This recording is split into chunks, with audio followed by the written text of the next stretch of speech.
Floor leaders ने कई suggestions दिए हैं, हमने सब नोट किया है। हमारा तरफ से एक अपील किया गया है कि ये बजट सेशन है और साल का पहला पार्लियामेंट सेशन है, तो शुरुआत 28 तारीख यानी कि कल आदरणीय राष्ट्रपति जी का अभिभाषण से शुरू होगी।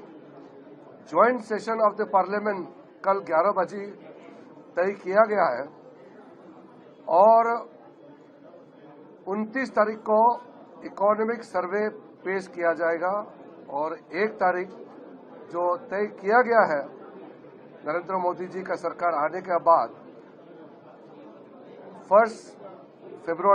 1 फरवरी को आम बजट पेश किया जाएगा। और ये बजट सेशन का पहला पार्ट राष्ट्रपति का अभिभाषण पर धन्यवाद प्रस्ताव होगा, उस पर चर्चा होगी। फिर उसके बाद बजट पे दोनों सदन में चर्चा होगा। हम लोगों ने सारा मेंबर्स को रिक्वेस्ट किया है कि सब पार्टी सहयोग करें और हमारे संसद को सुचारू रूप से चलाने में सब योगदान करें। अलग अलग इश्यूज पे मत आया है। हमने कहा है कि पार्लियामेंट में हर विषय पे चर्चा अलग अलग नियम के मुताबिक होते हैं। राष्ट्रपति का अभिभाषण पर धन्यवाद प्रस्ताव होगा, उसमें बहुत सारे मुद्दे मेंबर्स रख सकते हैं।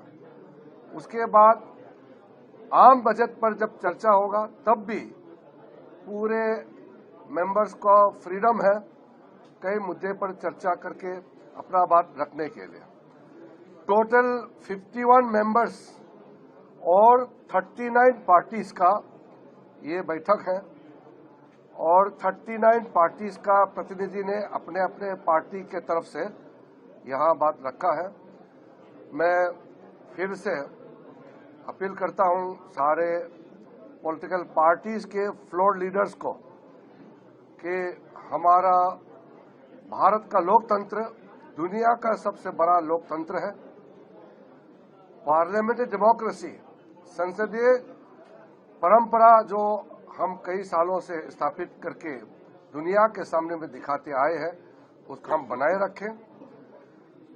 और जो लोकतंत्र में हमको लोग चुन करके मेंबर ऑफ पार्लियामेंट बनाते हैं, सदन में भेजते हैं अपना बात रखने के लिए, देश के लोगों को अपना बात संसद के माध्यम से पहुंचाने के लिए, अपने अपने कॉन्स्टिट्यूएंसी के बात रखने के लिए एमपीज सदन में आते हैं। तो इसलिए हंगामा ना हो, नियम के तहत चर्चा हो और एक दूसरा का बात सुना जाए। लोकतंत्र में आपका जितना बोलने का आजादी है उतना ही आपका दायित्व है कि दूसरा का बात भी सुने। अलग अलग पार्टी के लोग, अलग अलग आइडियोलॉजी के लोग चुन के आते हैं सदन में, सबका मत में भिन्न होगा, सबका बात सुनना होगा। My sincere appeal on behalf of the government to all the honorable members that in our parliamentary democracy we have been elected to speak, to represent on behalf of the people, to speak for the people. So we must, while exercising our right to speak, we also have duty to listen to the members of other political parties so that our parliamentary democracy can continue to function with full vibrancy. We are proud of India's parliamentary democracy. जैसे कि मैं सो रहा हूँ तो पिताजी को जगाना है मुझे, तो वो डायरेक्ट उठाने के बजाय, और हिंसा की परंपरा मेरे यहाँ नहीं थी सौभाग्य से, तो वो क्या करते थे कि उस कमरे में आ जाएंगे या बाहर से गुजरेंगे और चौपाई बोलेंगे, प्रात काल उठ गए रघुनाथा मात पिता गुरु नावई माता। कभी कभी मैं गुस्से में उठ करके अरे पापा चरण स्पर्श किया और सो गया। मैंने कहा अब मत उठाना।